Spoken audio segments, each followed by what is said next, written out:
할렐루야. 이 시간 새벽 예배 오신 모든 여러분들 주님의 이름으로 환영합니다. 먼저 주변에 계신 사람들과 함께 인사해 볼까요?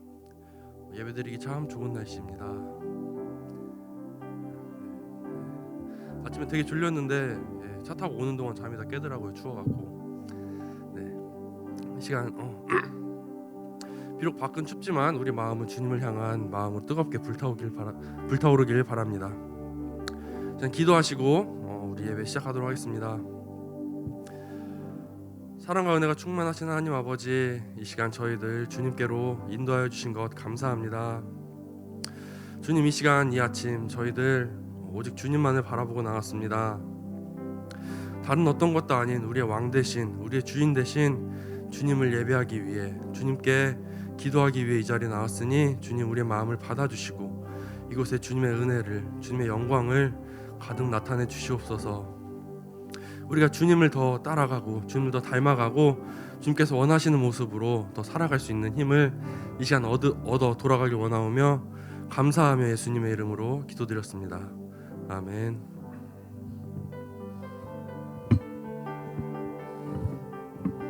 시간 함께 찬양하시겠습니다. 무릎 꿇고 엎드리니, 무릎 꿇고 엎드리니 우릴 겸손케 하소서. 악한 데서 눈을 돌려 모든 의상 버리오니 깨끗한 손 주옵소서. 주님만 높여드리기 원해. 정결한 마음 주옵소서. 주님만 높여드리기 원해. 무릎 꿇고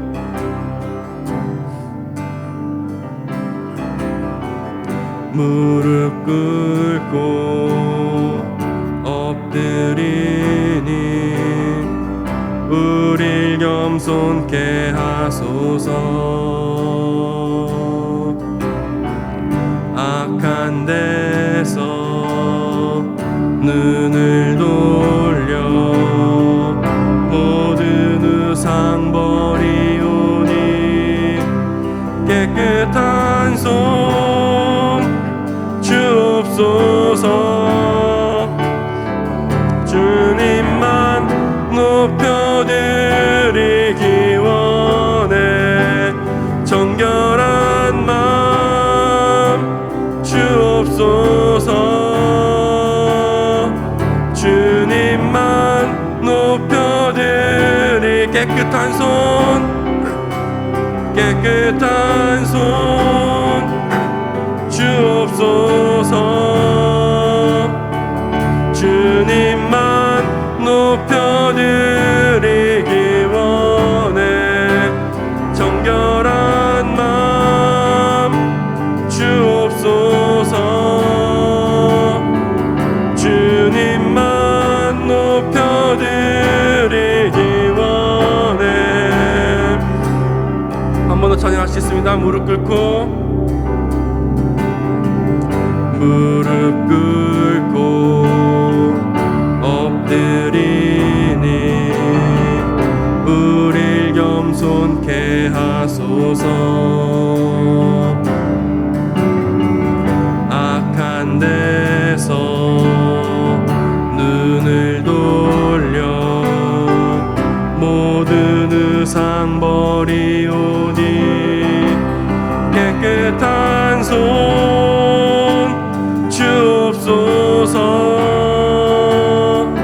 주님만 높여드리기 원해. 정결한 마음 주옵소서. 주님만 높여드리기. 깨끗한 손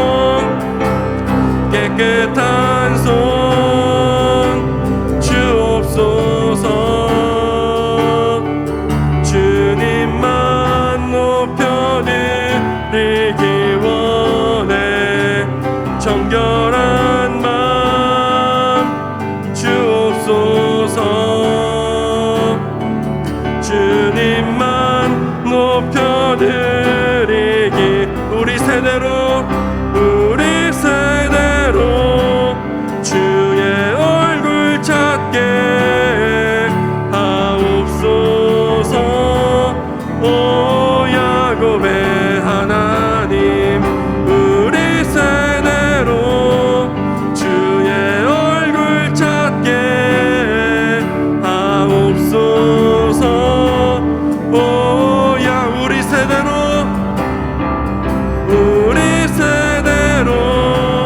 주의 얼굴 찾게 하옵소서. 오 야곱의 하나님 우리 세대로 주의 얼굴 찾게 하옵소서. 오 야곱 깨끗한 손 주옵소서. 주님만 높여드리기 원해. 정결한 마음 주옵소서. 주님만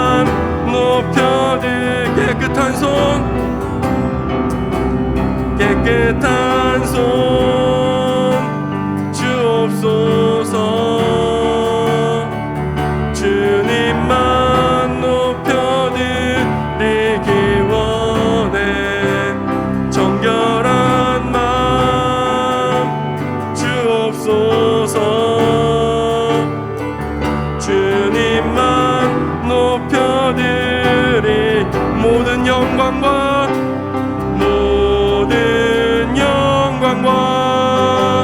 존귀 찬양과 경배를 돌릴지어다.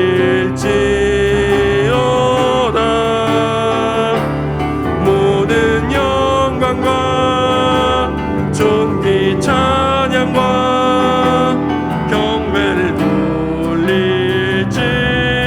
모든 영광과 존귀 찬양과 경배를 돌릴지어다.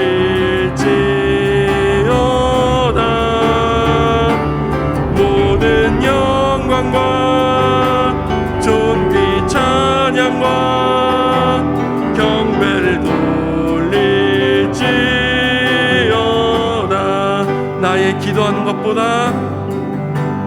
나의 기도하는 것보다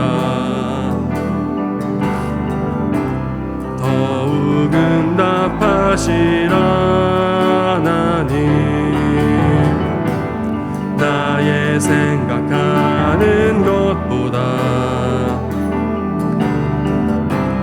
더욱 이루시는 하나님. 우리 가운데 역사하신 능력대로 우리들의 간구함을 넘치도록 능히 하실 주님께 모든 영광과 존귀 찬양과 경배를 돌릴지어다. 모든 영광과 존귀 찬양과 경배를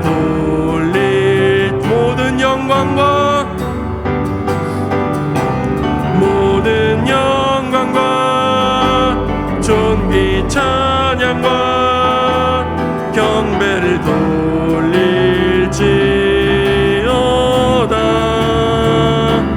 모든 영광과 존귀 찬양과 경배를 돌릴지어다.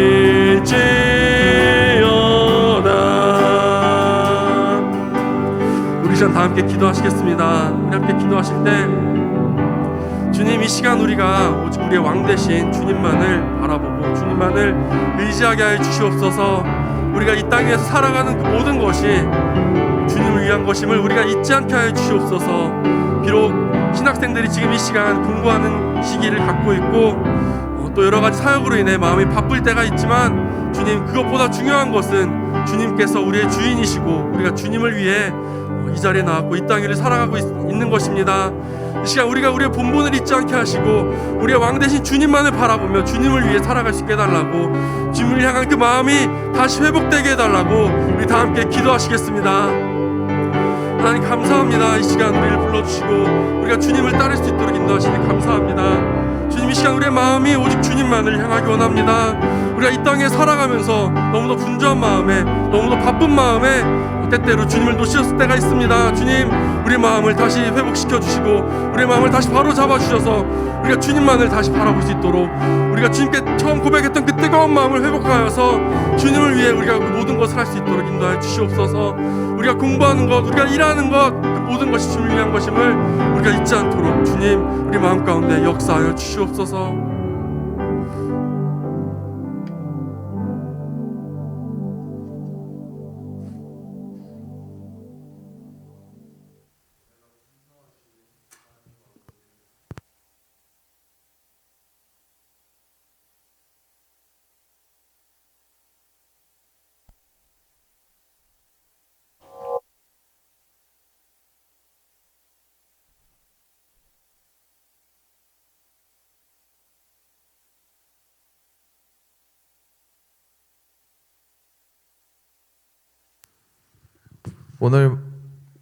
오늘 말씀을 전하시는 목사님에게 영육간의 강건함을 주셔서 정말 이 말씀으로 말미암아 우리가 더욱더 깨달을 수 있도록 인도하여 주시옵시고, 또한 특별 새벽 기도와 목사님들의 말씀을 통하여 각자의 소명이 무엇이며 그리고 세미너리에 온 이유를 다시금 알게 하여 주시옵소서. 그래서 하나님께서 저에게 주신 이 고귀한 사명을 다시 붙잡게 하시고 지치지 않는 힘을 우리에게 허락하여 주셔서 하나님께서 공급하시는 마음과 힘으로 사역을 잘 감당할 수 있도록 저희의 길을 인도하여 주시옵소서. 주님, 저희도 아브라함처럼 본토 아비집을 떠나 유학을 오게 되었습니다. 하나님의 종이 되기 위하여 말씀을 따라오게 되었사오니 저희에게도 아브라함에게와 같이 오직 하나님만 의지하는 믿음을 허락하여 주시옵소서. 주님, 지금 코로나와 급격하게 추워진 날씨로 인해 아파하는 사람들이 있습니다. 주님의 손으로 그들을 치유하여 주시옵시고 마음에 근심이 있는 자들은 주님의 은혜로 위로하여 주시옵소서. 저희를 위해 모든 것을 희생하신 예수 그리스도의 이름으로 기도드립니다. 아멘.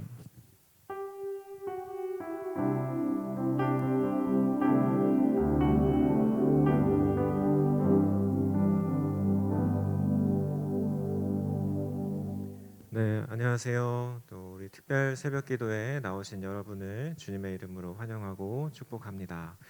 네, 먼저는 항상 또 이렇게 학기 시작 때마다 또 가까운 또 신학교에서 가장 가까운 교회라는 어떤 그런 것 때문에 또 담임 목사님께서 항상 신학생들에 대한 그런 부담감과 또 섬기고 싶은 그런 마음들을 가지고 항상 이렇게 학기 시작마다 새벽 예배를 또 준비해 주시고 또 이렇게 자리를 마련해 주시는데, 항상 그렇게 또 기도해 주시고 섬겨 주시는 또 허정수 담임 목사님과 또 한마음교회 너무 또 진심으로 감사의 말씀을 드립니다. 네, 오늘 이 시간 첫째 날 말씀을 전해 주실 목사님을 소개하겠습니다. 네, 전 LA 한길교회 이렇게 담임 목사님으로 섬겨 주셨고, 그리고 또 코스타 강사로도 오랫동안 섬겨 주셨습니다. 그리고 또 감사하게도 지난 학기에도 또 저희 또 한 주간 동안 이렇게 새벽 기도회를 인도해 주셨는데, 이번 학기에도 또 이렇게 또 찾아와 주셔서 또 함께 또 말씀을 또 나누게 되었습니다. 네, 노진준 목사님 소개할 때 여러분 박수로 환영 부탁드리겠습니다.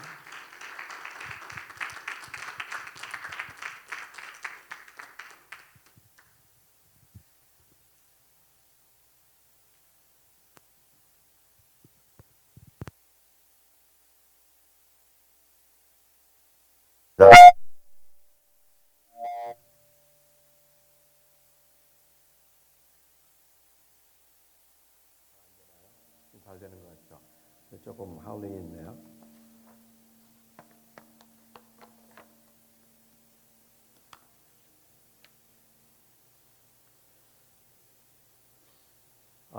괜찮습니까? 잘 들리세요? 네. 오늘 여러분과 함께 잠깐 생각해 볼 말씀은 디모데전서 4장에 있는 말씀인데요. 4장 7절과 8절 말씀을 저희가 함께 보도록 하겠습니다. 디모데전서 4장 7절 8절 말씀입니다.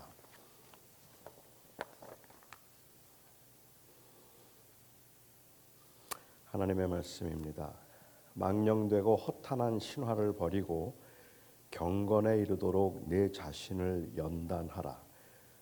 육체의 연단은 약간의 유익이 있으나 경건은 범사에 유익하니 금생과 내생에 약속이 있느니라.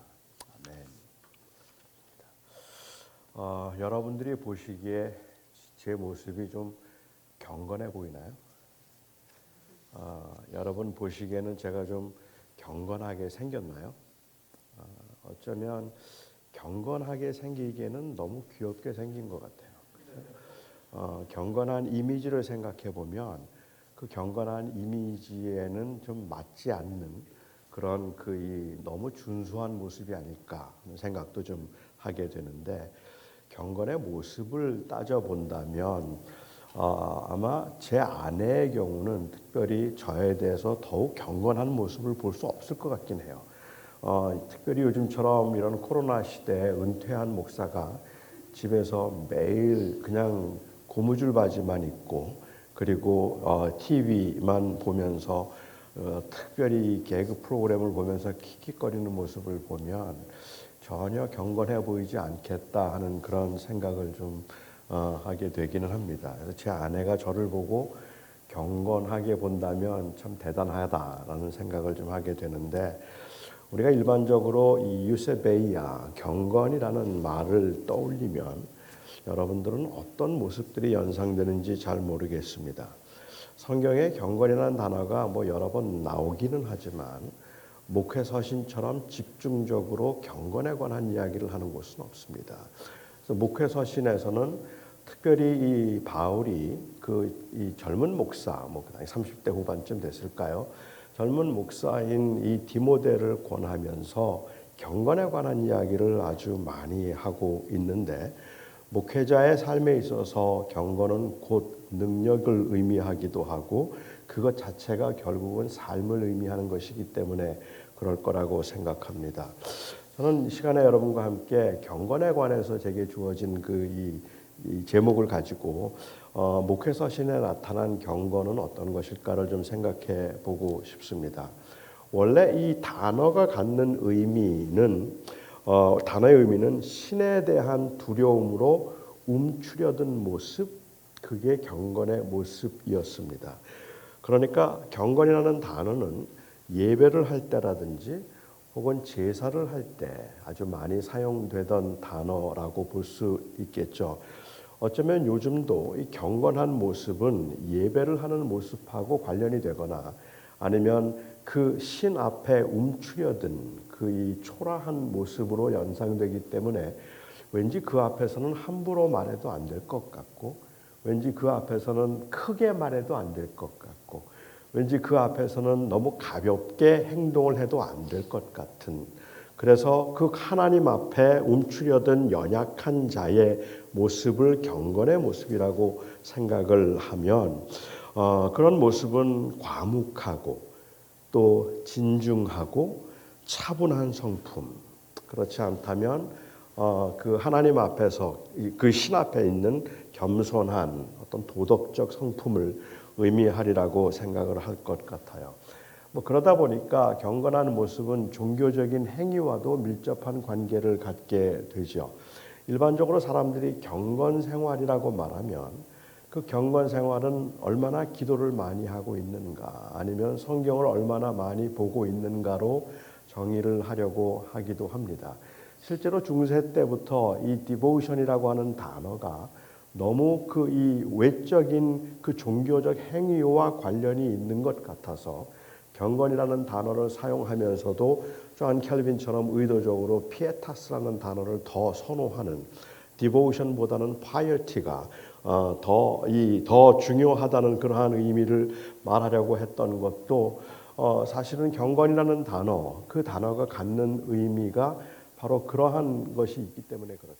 제가 대학생 때만 하더라도 기도 생활 혹은 말씀을 묵상하는 생활을 우리가 경건 생활이라고 불렀습니다. 그래서 여러분들의 경건 생활은 어떠십니까? 라고 말했는데 그 경건 생활이 지나치게 종교적인 것에 국한된다고 생각을 했기 때문에 그런지 그 이후에는 경건 생활이라는 단어보다 아마 여러분들에게는 QT라는 단어가 더 익숙해진 것 같아요. 그 quiet time이라는 그 단어가 저희 때는 경건 생활이라는 단어로 더 많이 사용되었는데 이 경건이라고 하는 것은 매일 기도하고 매일 성경을 보는 것과 일맥상통하기도 합니다.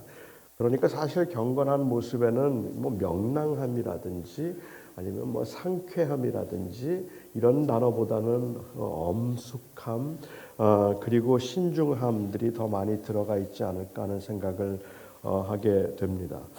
바울은 그런데 이 디모데후서 3장에서도 바울이 강조하는 것처럼 그 당시 교회 다니는 사람들에게서조차도 그들에게도 경건의 모양은 있으나 경건의 능력을 부인하는 자라고 하면서 그들을 책망하셨던 이 적이 있습니다.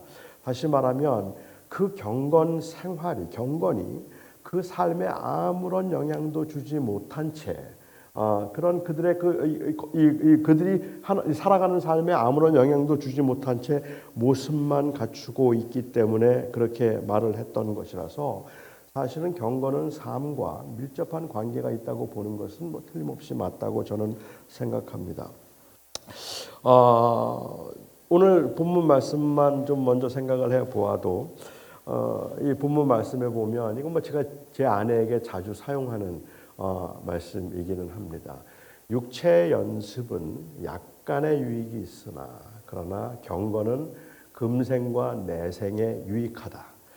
제 아내가 저보고 운동하라고 할 때마다 저보고 이제 좀 체력 관리를 좀 하라고 말할 때마다 제가 제 아내에게 웃으며 하는 말이 육체 연습은 약간의 유익이 있으나 그러나 이 경건은 금생과 내생에 유익하니까 나보고 자꾸 육체 연습하지 말라 이제 그렇게 얘기를 해요. 물론 제 아내는 저를 또 반박하기 위해서 그래서 기도는 얼마나 하는데 하고 물으면 할 말이 없어지지만 그렇지만 여기에 육체 연습은 뭐를 가리킬까?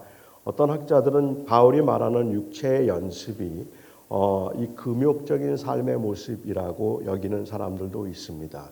그러니까 그 이전에 나왔던 말씀들을 보면 식물을 금한다든지 아니면은 그들이 허탄한 신화에 빠져서 그래서 자기들의 삶에서 절제된 삶을 살아감으로 경건과 의를 이룰 수 있다고 생각했던 사람들이 있었기 때문에 그렇기 때문에 여기서 말하는 것은 허탄한 신화, 혼인을 금한다든지 음식 먹는 것을 금하여서 철저하게 금욕적이고 고행적인 삶을 살아가고 있던 그런 모습을 말했기 때문에 여기서 말하는 육체의 연습이란 바로 그러한 고행적이고 금욕적인 삶의 모습들을 가리킨다라고 보는 사람도 있습니다.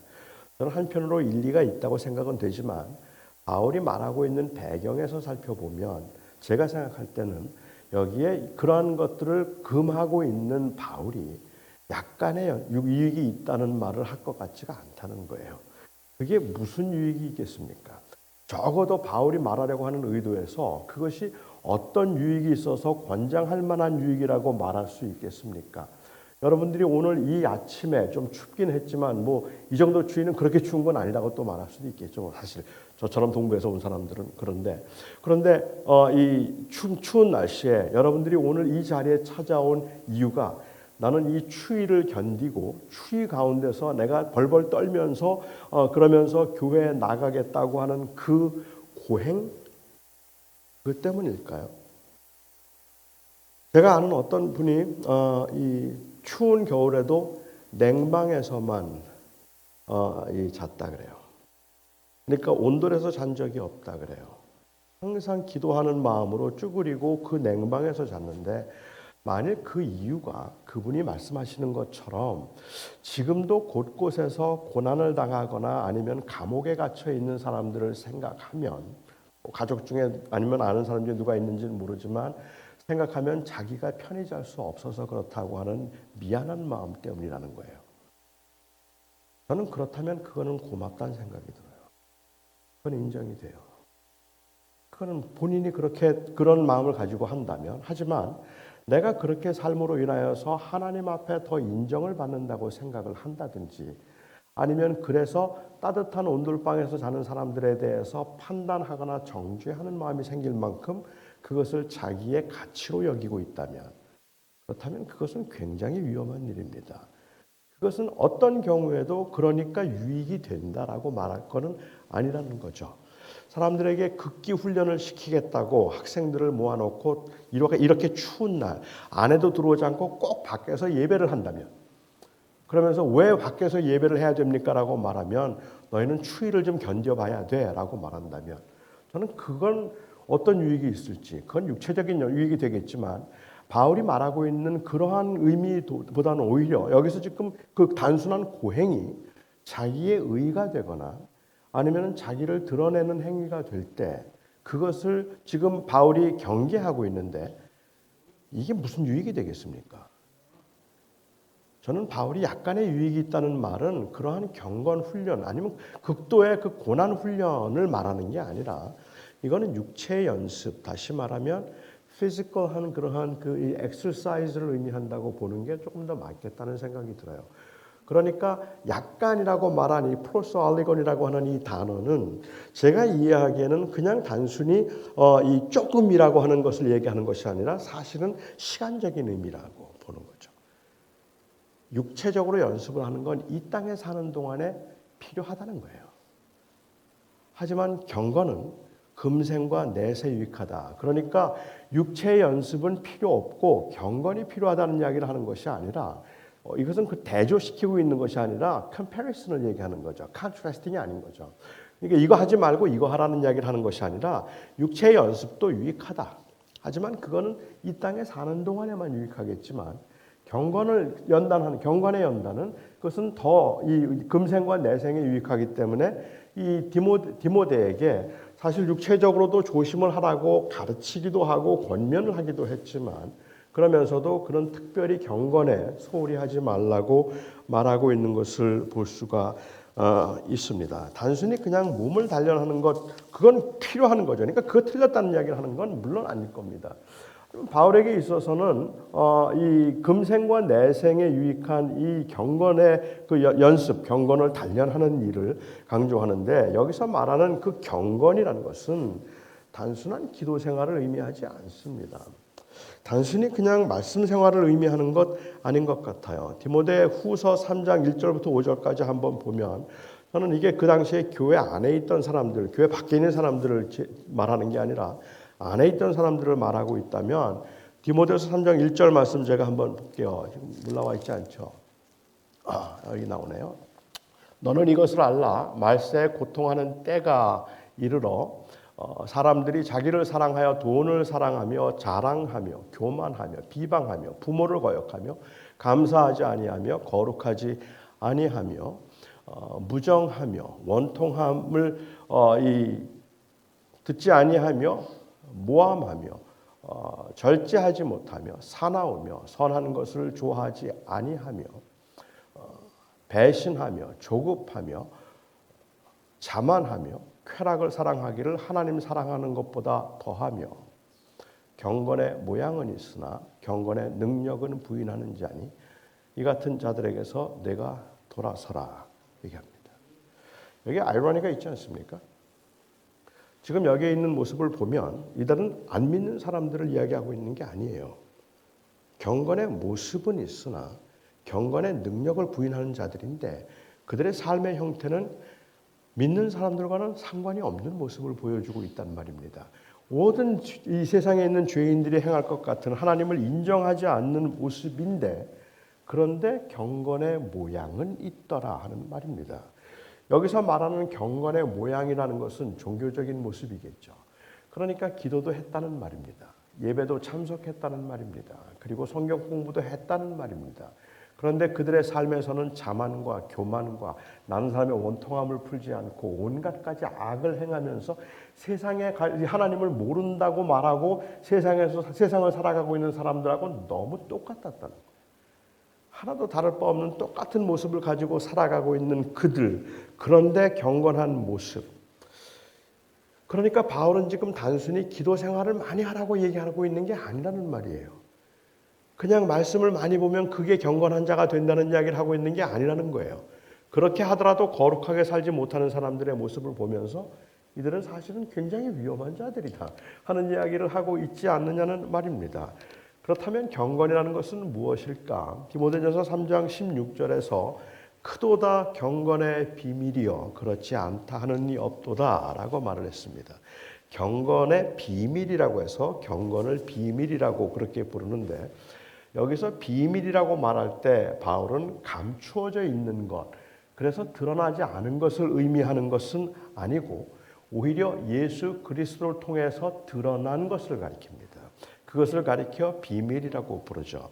그러니까 바울이 에베소서에서도 바울이 강조했던 것처럼 그 전에는 알려지지 않았었어요. 이 구원이 이방인들에게까지 임하도록 되어 있었다는 것이, 하나님의 계획 가운데 이 구원이 모든 사람들에게 임하도록 되어 있었다는 것이 이방인들에게 당시에는 알려지지 않았지만, 예수 그리스도께서 오심으로 유대인과 이방인이 하나가 되고 여자가 남자가 하나가 되고 그리고 종과 자유인이 하나가 되어서 그리스도의 몸을 이루고 그리스도의 주권을 인정할 수 있는 그러한 그 공동체를 이룰 뿐만 아니라, 그래서 온 세상으로 하여금 하나 되어서 하나님의 자녀가 되도록 회복시키기 위한 하나님의 그 놀라운 계획이 그리스도 안에 있었다.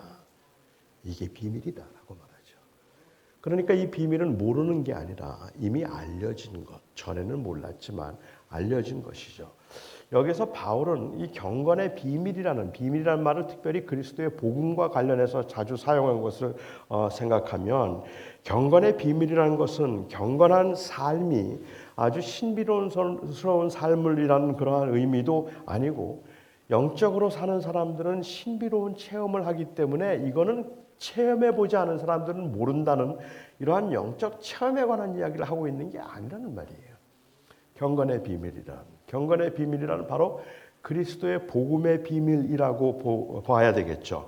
그리스도를 통해서 드러나는 것, 즉 그리스도의 구속사역을 통해서 나타나게 된 것을 말하는 것이니까, 결국 경건이라는 것은 예수 그리스도의 복음과, 그리고 적어도 디모데서에서 바울이 말하고 있는 것을 종합하자면 예수 그리스도의 복음과 그리고 그 복음에 합당한 삶입니다. 복음의 핵심은, 제가 이해하는 복음의 핵심은 결국은 내 인생의 주인은 누구인가 하는 문제예요. 전까지는 내가 내 인생의 주인이었으나 이제는 그리스도가 나의 인생의 주인이 되었음을 고백하는 것, 그것이 바로 복음의 핵심이라는 말입니다. 왜냐하면 그리스도가 나의 주님이 되실 때, 그리스도께서 나의 주님이 되시고 다시 우리가 하나님의 자녀가 되는 권세를 회복할 수 있을 때, 그게 진정한 의미에서 인간의 그 존재적 본질의 회복이고, 그것이 바로 진정한 의미에서 우리에게는 자유이기 때문에 그렇다는 말이죠. 우리가 자유하기 위해서 스스로 주인이 되려고 몸부림을 쳤어요. 애를 쓰고 있어요. 지금도 그래요. 세상의 모든 사람들이. 그렇다면 우리가 그렇게 해서 자유할 수 있는 것이 아니라 그것은 점점 더 멸망으로 가게 되는 것이고, 우리가 진정한 자유를 경험하기 위해서는 다시 하나님의 자녀가 되어서 하나님의 자녀로 그 자녀가 되는 권세를 회복하는 것만이 우리에게는 진정한 이 존재의 의미이고, 그게 진정한 의미에서의 자유이다. 이게 바로 복음이라는 말입니다. 그런데 우리는 예수를 믿은 후에도 여전히 자기중심적이에요.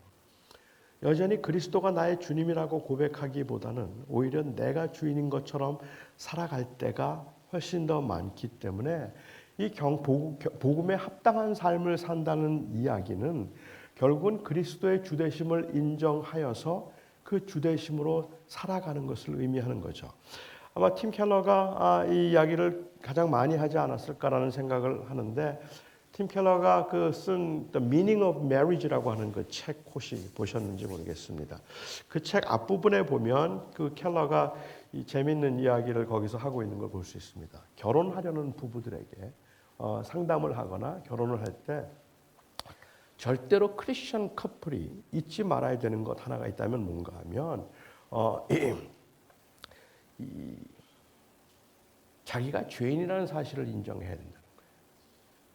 내가 죄인이라는 사실을 인정하지 않고는 그리고는 정상적인 기독교 가정을 이룰 수 없다라고 얘기해요. 그런데 우리가 죄인이라는 말의 의미를 단순히 더 나쁘게 살았다, 나쁜 짓을 했다라는 그러한 의미라고 본다면 그런 그가 말하려고 했던 의도나 아니면 복음의 핵심을 놓쳤다고 저는 생각을 합니다. 저하고 제 아내하고는 뭐 지금 35년을 같이 살았는데 뭐 부부싸움을 그렇게 생각날 정도로 많이 하지는 않은 것 같아요. 네, 그렇지만 의견의 차이가 있고 말다툼을 한 적은 있습니다. 그리고 이제 저는 뭐 조금 삐지면 아예 말을 안 하니까 그러니까 그렇긴 하지만 뭐 부부싸움을 안 했다고 볼 수는 없겠죠. 서로 이제 의견이 안 맞거나 사이가 안 좋아서 argue를 한 적이 있어요. 그러면 저는 한 번도 제가 다 잘했다고 생각한 적이 없습니다. 그래서 제 아내하고 이야기를 할 때도 저는 제가 잘했다고 말하지 않아요. 제 인간인데 제가 잘못하지 않겠습니까? 잘한 게 어디 항상 잘하기만 하겠습니까? 제 아내에게 얘기하죠. 저는 제 아내하고 하면 저도 잘못했고 제가 잘못했다는 것을 인정하고 내가 제대로 이해하지 못하고 배려하지 못했던 그런 잘못한 건 있다고 저는 인정해요. 그런데 문제는 뭔지 아세요? 저는 잘못한 건 저는 알지만 제 아내가 저보다 조금 더 잘못했어요. 난 그걸 못 참겠다는 거예요. 그래서 항상 하는 얘기가 그거죠. 나도 내가 잘못한 거 알아. 하지만 당신도 너무 했잖아. 당신도 그렇게 하면 안 되는 거잖아. 내가 다 잘했다는 거 아니야. 그렇지만 당신도 그때 잘못했잖아. 지금 내가 잘못했다는 것을 인정하는 것이 죄인임을 인정하는 게 아닙니다. 팀 켈러가 The Meaning of Marriage라는 책에서 말하려고 했던 것은 강조하려고 했던 것은 내가 죄인임을 인정하라는 말의 의미는 내 인생의 주인이 내가 아니라는 것을 인정하라는 말입니다. 내가 그리스도가 나의 삶의 주인인 것을 인정할 때 비로소 용서를 구할 수도 있고 비로소 참을 수도 있어요. 언제나 내가 잘못한 거 아니잖아요. 때로는 참아야 되잖아요. 때로는 기다려야 되잖아요. 이 모든 일을 가능하게 만드는 것은 그게 나의 좋은 인품 때문이거나 내가 잘나서가 아니라 그리스도가 주인이시라서 그렇다. 이것이 바로 내가 죄인임을 인정하는 것이고 그게 바로 복음이란 말입니다. 그렇다면 그 복음에 합당한 삶이란 어떤 것일까? 뭐 짐작하실 수 있을 거라고 생각해. 그게 경건의 모습이다라고 볼 수 있을 것 같습니다. 그러니까 이 경건함이라는 것은 인격 수련을 통해서 만들어지는 어떤 고상한 인격을 의미하는 게 아닌 겁니다. 그냥 꽤 괜찮은 사람이 되어서 훌륭한 인격자가 된다는 게 얼마나 자기중심적일 수 있는가를 우리가 안다면 이건 그냥 단순히 어떤 훈련을 통해서 만들어내는 인격을 이야기하는 것도 아니죠. 저는 그래서 제가 지난번 설교에서도 말씀을 드렸는지 모르겠는데 오늘날 현대 교회에서 많이 사용하는 말 중에 이 내려놓음이라는 말을 많이 사용해요. 내려놓자. 굉장히 좋은 말이고 중요한 말이라고 생각하는데 그렇지만 좀 아쉬움이 남는단 말입니다. 내려놓음으로 이야기를 하자면 그래서 뭐 너무 사람들이 자기중심적이고 욕심을 가지고 살아가니까 내려놓음으로 한다면 그 말도 소중한 말이긴 하지만 내려놓음으로 이야기하면 그래도 목사들보다는 스님이 좀 나을 것 같아요. 아닌가요? 그래서 요즘에 뭐 이 많은 교인들이 스님 강연을 많이 따라다니시더라고요. 그 스님들의 강연을 들어보면 정말로 좋은 강연들이 많아요. 그리고 그들의 삶에서 마치 내려놓고 사는 것처럼 보여지기 때문에 목사들보다 훨씬 더 존경을 받고 세상에서는 그래도 스님들이 목사보다 낫다는 인식을 갖는 것도 그런 이유인 것 같아요. 그런데 저희는 그냥 단순히 내려놓음으로 내가 모든 것을 비움으로 그렇게 살아가는 것 경건한 연습은 나를 내려놓고 나를 비우는 것을 의미하지 않는단 말입니다. 그리스도인들의 궁극적인 삶의 목적은 내려놓음이 아닙니다. 내려놓음은 수단일 뿐입니다. 그리스도인의 궁극적인 목적은 올려드림입니다. 그리스도인들의 궁극적인 삶의 목적은 비움이 아닙니다. 그리스도인들의 궁극적인 삶의 목적은 채움입니다. 그러니까 우리는 온전히 그리스도 안에서 그리스도로 채워지고 그리스도가 내 삶을 통해서 높아지기를 원하는 것이지 내가 비워서 나를 낮춤으로 사람들이 나를 존경하게끔 만드는 게 아니란 말이에요. 경건의 모습은 우리가 생각하는 경건은 따라서 그냥 단순히 내려놓음으로 인한 고상한 인격을 소유하게 되는 것이 아니라 필요하죠. 하지만 그것도 수단이란 말입니다. 그것을 통해서 내가 원하는 건 그리스도가 존귀케 되는 거란 말이에요. 예수 그리스도가 높아지지 않는다면, 나만 높아진다면 그러면 그거는 경건이 아닌 거예요. 그래서 우리는 자기를 비움보다는 오히려 그리스도를 높여드림이라는 그 그리스도와 동행하며 그리스도를 누리고 그리스도 안에 거하려고 하는 그 삶의 모습이 바로 경건한 모습이라는 말입니다. 제가 이제 경건을 이만큼 말씀을 드리고 경건은 그냥 단순히 기도 생활, 믿음, 말씀 묵상하는 생활이 아니라고 말씀을 드리면 대체로 나오는 반응은 그러니까 기도하지 않아도 된다라는 반응이에요. 교인들은 그렇게 생각을 하더라고요. 제가 이 목사가 성직이 아닙니다.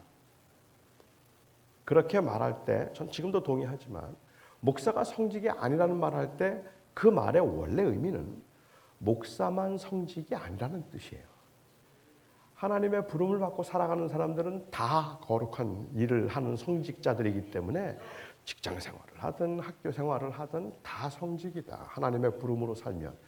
왜냐하면 거룩이라는 것은 무엇을 하는가로 결정되는 게 아니라 누구를 위해서 사는가로 결정되는 거잖아요. 설교가 거룩한 일이 아니에요. 이 설교를 통해서 하나님의 뜻을 드러낼 때 거룩한 일이 되는 거죠. 설교를 통해서 제 영광을 찾고 바울이 얘기했던 것처럼 경건을 이익의 재료로 삼는 자들, 그들에게는 이 경건은 어떤 의미에서도 거룩한 일이 아닌 거예요. 설교는. 그러니까 우리가 무엇을 하는가 보다는 누구를 위해서 사는가에 의해서 경건이 결정되는 것이라고 우리가 그렇게 보아야 할 것이고, 그러니까 이 모든 일들이 주님을 위해서 하는 일이 되면 그게 거룩한 일이 된다. 11조가 주님의 건가요? 아멘. 11조는 주님의 거예요. 당연하죠. 그런데 제가 이 일을 제기하는 건 그러면 10의 9는 누구 거냐는 거예요. 10의 9는 누구 거죠?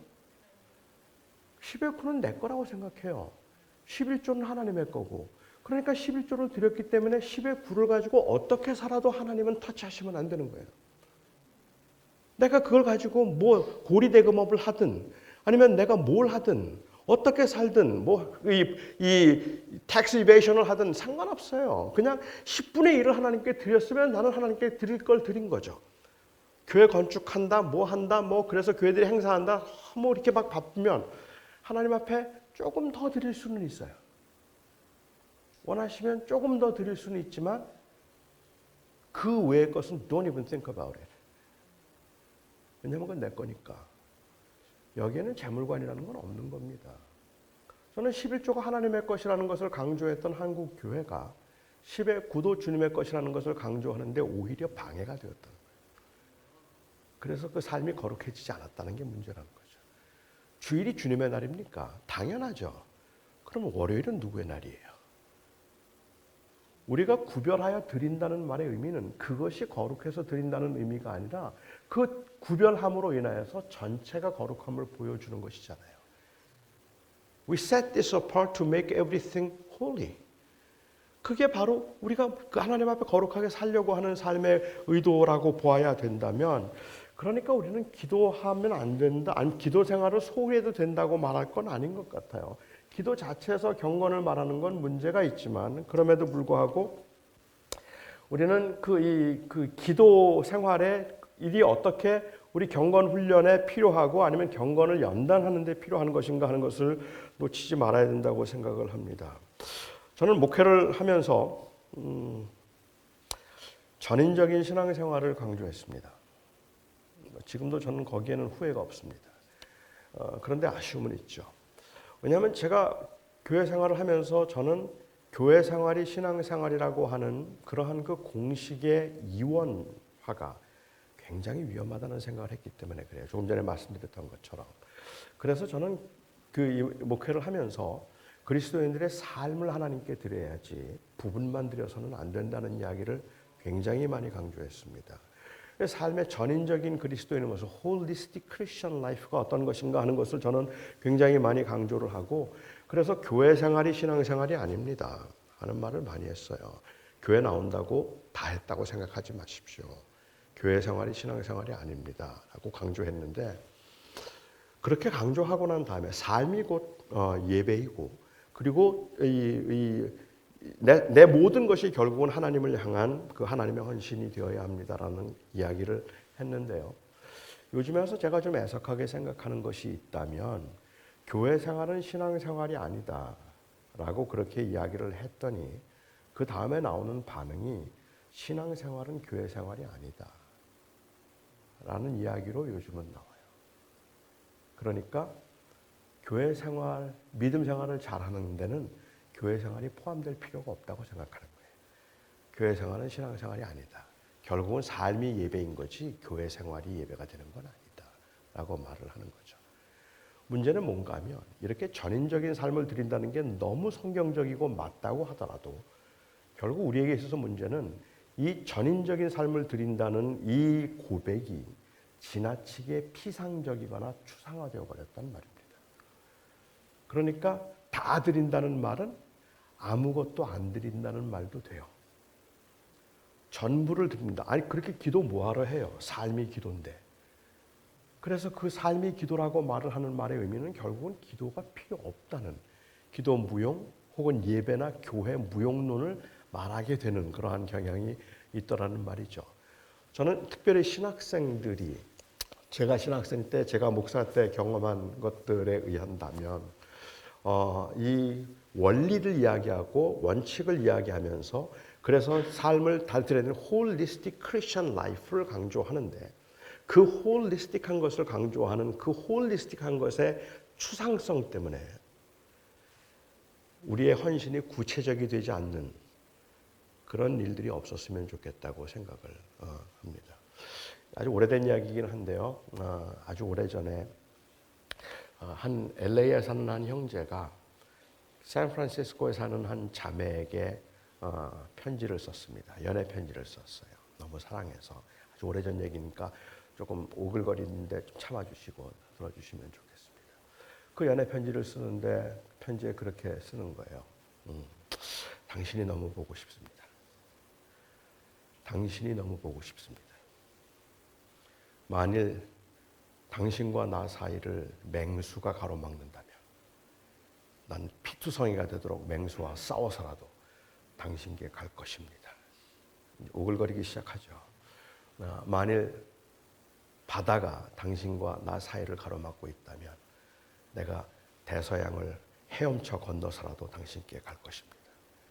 사막이 당신과 나를 가로막는다면 나는 가다가 목말라 죽는 한이 있어도 사막을 건널 것입니다. 당신이 너무 보고 싶습니다. 이번 목요일 비가 오지 않는다면 꼭 찾아가겠습니다. 맹수도 겁이 안 나고요. 태양, 이 바다도 겁이 안 나고, 그리고 사막도 겁이 안 나는데 비는 겁나요. 왜일까요? 비는 현실이니까. 비는 진짜니까. 나머지는 추상이니까. 가정이니까. 그리스도 앞에 내 모든 걸 드립니다라고 말하는데 11조는 안 돼요. 내 모든 걸 드리는데 내 삶이 주님의 것인데 구별된 기도의 시간, 그건 안 돼요. 삶이 곧 하나님께 드리는 것이라는 그 말이 우리의 그 태만함과 나태함을 합리화시킬 수 있다는 말입니다. 경건을 훈련하라, 경건을 연습하라는 이야기는 이 일이 저절로 되는 일이 아니기 때문에 우리는 끊임없이 부단히 기도를 통해서, 그리고 하나님의 말씀을 묵상함을 통하여서 그리스도를 바라볼 수 있도록 지속적으로 우리는 애를 써야 한다는 말입니다. 이 유진 피터슨이 그의 책에서 소개하고 있는 이 psychological한 텀이긴 한데 object permanence라는 말을 씁니다. object permanence라는 말을 쓰는데 유아기에 있는 아이들은요 눈에 보이는 것만 존재한다고 생각한대요. 그러니까 아이들이 놀다가 공을 가지고 놀다가 공이 소파 뒤로 가면 그러면 조금 아이들이 인식이 좀 생기면 그러면 소파 뒤로 가는데 그보다 어릴 때는 소파 뒤로 가면 없는 줄 안대요. 그래서 그냥 놓친다는 거예요.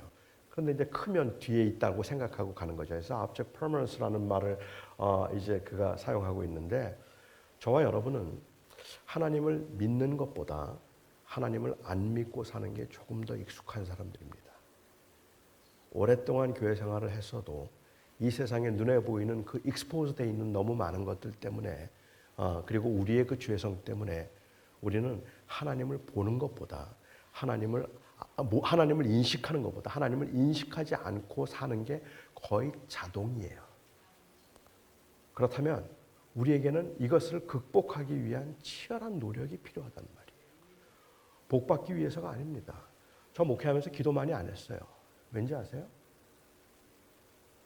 기도를 통해서 무엇을 구하고 그렇게 구해서 무엇을 해야 된다는 것 자체가 이게 그냥 좀 저는 그렇게 마음에 안 드는 것이고 내가 그래서 하나님이 교회를 성장하게 해서 부흥하게 해서 이런 기도는 너무 세속적인 기도고 그래서 그런 기도는 하고 싶지가 않고 그렇다고 하나님 앞에 기도하면서 뭘 도와달라는 기도보다 그냥 하나님의 뜻에 순종하면 되지 않을까라는 생각 때문에 기도할 일이 별로 없더라고요.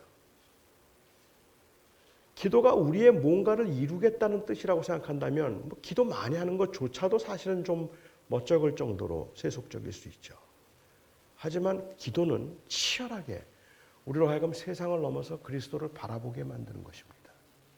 경건을 단련하라고 하는 이야기는 내가 그리스도가 나의 주님이라고 고백을 했다면 이제 그 고백에 합당한 삶을 살기 위해서 우리가 주어진 구별된 시간이 있어야 한다는 말입니다. 저는 그래서 기도 자체가 경건이라고 말하고 싶지는 않아요. 그건 아닐 겁니다. 기도 생활이 경건 생활은 아닙니다. 그런데 경건하게 살고 경건을 연습하고 그리스도의 복음과 복음에 합당한 삶을 살기 위해서 우리에게 절대적으로 필요한 시간이 있다면 구별된 시간이라고 저는 생각해요. 그것이 우리를 하나님 앞에서 치열하게 하나님을 의식하게 만들고 그리고 하나님과 동행하게 만드는 것이기 때문에 그렇습니다. 근데 우리가 신학생 때 우리가 목회를 할 때는요 교인들에게 기도를 열심히 하라고 말을 하긴 하는데 기도 잘 안 하게 돼요. 그리고 제가 생각했던 제 경우일 수도 있겠지만 기도를 많이 하지 않게 만들었던 신학적 합리화는 전체를 드린다는 홀리스틱 크리스천 라이프에 관한 강조였다고 저는 생각을 했습니다. 바울은 우리의 삶은 홀리스틱 해야 된다고 이야기하지만 그 전체를 드리는 삶을 위해서 우리에게는 경건의 연습 혹은 경건의 연단이 필요하다라고 말하고 있습니다. 한 학기를 시작하면서 여러분 정말로 여러분들이 그리스도의 복음을 위해서 왔고 그리스도의 복음을 위해서 헌신된 사람이기 때문에 구별된 시간 하나님과 동행하고 묵상하고 그리고 하나님 앞에서 내 삶을 돌아보고 또 확인하고 거듭 이 고백하는 그 시간들을 결코 소홀히 여기지 마시기 바랍니다. 기도하겠습니다. 시간 우리 같이 좀 기도하는 시간을 가지면 어떨까 싶습니다. 그렇죠? 한 2분, 3분 같이 기도하면 좋겠는데요. 여러분 그동안 어떻게 지내셨습니까? 이곳에 와서 학업 굉장히 바쁘죠. 그리고 현실을 보면 여러분들은 학업하면서도 교회 현실이나 학교의 현실이나 이런 것들을 보면 그냥 답답하기도 해서 어쩌면 이런데 그냥 저절로 나도 모르게 익숙해져 가고 있는 우리의 모습들 정말 그리스도인이 어떻게 살아야 하는지 내가 하나님의 사람으로 내가 주님의 제자로 어떻게 경건해야 하는지 깊이 고민하거나 아니면 하나님 앞에 그 모습을 위해서 간절하게 매달렸던 시간들이 여러분들에게 있는가 묻고 싶습니다. 바울은 젊은 목회자 디모데에게 너무 아주 간절하게 구하고 있어요. 경건하라, 경건하라.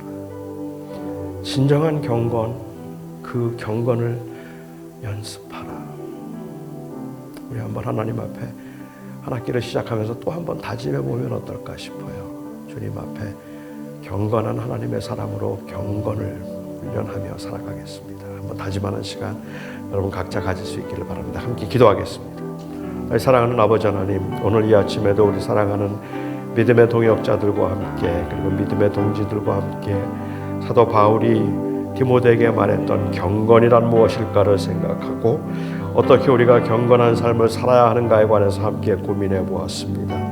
아버지 하나님이여, 바쁘고 분주하고 많은 일들이 있어서 가장 먼저 익스큐즈 될 수 있는 일일 수 있지만 주여, 주님께 간절히 기도하는 것은 저희로 하여금 하나님 앞에 아버지 하나님이여 정말로 복음에 합당한 삶을 살고, 그리고 그리스도의 그 복음의 비밀을 가진 자로서 하나님이 이 세상을 소유하는 것이 아니라 이 세상을 따라가는 것이 아니라 하나님의 원하심을 따라가기 위하여서 하나님 앞에 더욱 우리의 마음을 비울 수 있게 하시고 더욱 그리스도를 따라갈 수 있도록 주님 저희를 도와주시옵소서. 하나님의 우리 백성들의 고된 학업 가운데 있습니다. 굉장히 많이 피곤하지만 하나님이여, 그러나 그 학업의 목적이 바로 주를 영화롭게 하는 것이며 그리스도를 높이기 위함이라면 하나님이여, 결코 흔들림이나 놓침 없이 잘 감당할 수 있도록 주께서 은혜 가운데서 힘을 더하여 주시옵기를 원하옵고 기도합니다. 우리를 부르신 그 부름에 합당하게 행하며 살아갈 수 있도록 사랑하는 동역자들을 지켜주시옵소서.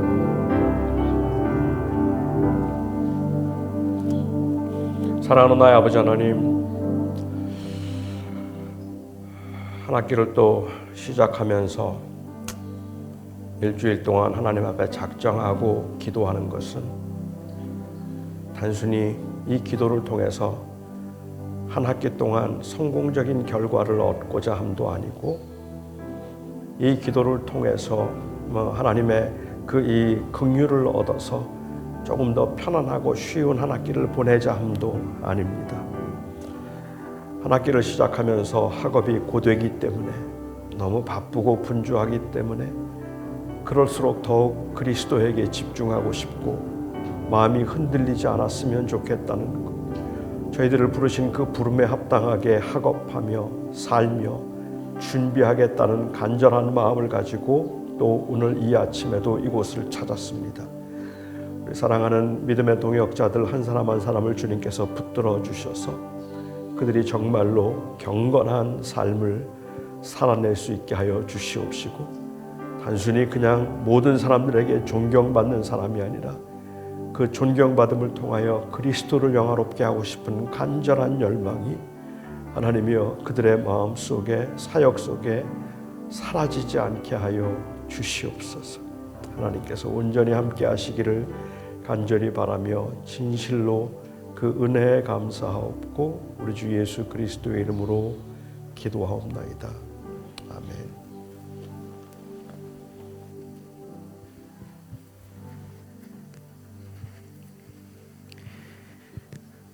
네, 우리 저희 시간 한 가지만 더 위해서 함께 기도했으면 좋겠습니다.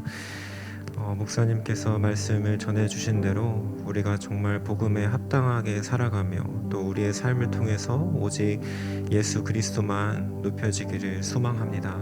또한 더더욱이 우리 가정을 위해서 이 시간 함께 기도했으면 좋겠습니다. 하나님께서 우리를 이 가정이라는 한 공동체로 또 불러주셔서 이곳에서 또 함께 또 신앙생활하며 어딜 가든지 그 공동체를 이루게 하셨는데, 때때로 우리의 어떤 사역이나 또한 우리의 공부라는 어떤 그런 것 때문에 우리 가정이 더 희생되는 것은 아닌지, 그러나 오늘 말씀을 들으면서 또 하나 깨달았던 것은 나의 삶뿐만이 아니라 우리 가정에서도 동일하게 예수 그리스도가 높여져야 하고 우리 가정 또한 정말 그 복음에 합당한 삶으로 세워져야 한다는 것입니다. 하나님, 우리가 그리스도의 사명에 또 집중하는 것도 중요하지만 정말 우리의 가정이, 나의 삶이, 우리 가정의 삶이 온전히 하나님 앞에 드려지는 삶으로 세워질 수 있도록 주님 붙잡아 주시고, 아버지 하나님, 나 중심, 내 삶이 누군가에게 잘 보여지고 내 삶이 하나님 앞에 바로 세워지는 것뿐만이 아니라 나의 가정이 온전히 그리스도 앞에 세워지는 것을 위해서도 내가 더 힘쓰고 그렇게 아버지 온전히 나의 삶을, 우리 가정의 삶을 주님 앞에 드리는 우리가 될 수 있도록 주여 인도하여 주시옵소서. 우리 다 같이 함께 우리 가정의 회복을 위해서 함께 기도하기를 원합니다. 하나님 아버지 감사합니다. 아버지 하나님, 주님께서 우리를 이곳으로 불러주셔 아버지 하나님 주님의 거룩한 일을 감당케 하셨습니다. 하나님, 우리가 정말 주님 앞에 온전히 서는 것도 중요하지만 아버지 하나님, 우리의 삶에 아버지 하나님 가장 아버지 하나님 기본 단위로 불러주신 그 가정 안에서 또한 아버지 오직 예수 그리스도만 높여지기를 원하며 아버지, 우리 서로가 서로의 모습을 보면서 오직 주님을 바라볼 수 있는 하나님 그런 아버지 공동체가 되기를 원합니다. 하나님께서 우리 각자의 마음 가운데 가정 구성원들 아버지 하나님, 남편과 아내와 자녀들 가운데 하나님 함께하여 주셔서 오직 우리 모두가 또 서로를 통해서 주님을 발견하고 주님을 드러내며 주님을 높이는 그런 진정한 경건의 삶으로 세워질 수 있도록 주여 함께하여 주시옵소서. 그래야 우리가 어디서 섬기는 아버지 하나님 섬기는 곳에서 아버지 하나님 나 자신을 통해서만 오직 주님을 보게 하는 것이 아니라 우리 가정을 통해서 또한 그들이 또한 예수 그리스도를 바라볼 수 있는 아버지 그런 축복의 통로로서 세워지기를 소망합니다. 하나님, 우리 가운데 함께하여 주시고 아버지 하나님 우리의 삶을 인도하여 주시고 붙잡아 주시옵소서. 하나님 감사합니다. 아버지 하나님, 우리를 이곳으로 인도하셔서 또한 함께 말씀 듣고 기도하게 하시니 감사합니다. 이제 우리가 개인적인 기도 제목을 들고 주님 앞에 기도하며 나아갈 텐데 하나님, 그 기도와 간구 가운데 함께하여 주시고 아버지 하나님, 목사님께서 말씀하신 대로 정말 어떤 추상적인 그런 것이 아니라 정말 현실적이고 나의 삶이 진정 필요한 것들을 하나님께 도우심을 구하며 정말 필사적으로 그렇게 기도하며 간구하며 나아가는 우리의 삶이 될 수 있도록 주여 인도하여 주시옵소서. 우리 기도 가운데 역사하여 주시옵소서. 감사합니다. 예수님의 이름으로 기도드렸습니다. 아멘. 우리 이 시간 함께 개인의 기도 제목 가지고 함께 기도하겠습니다.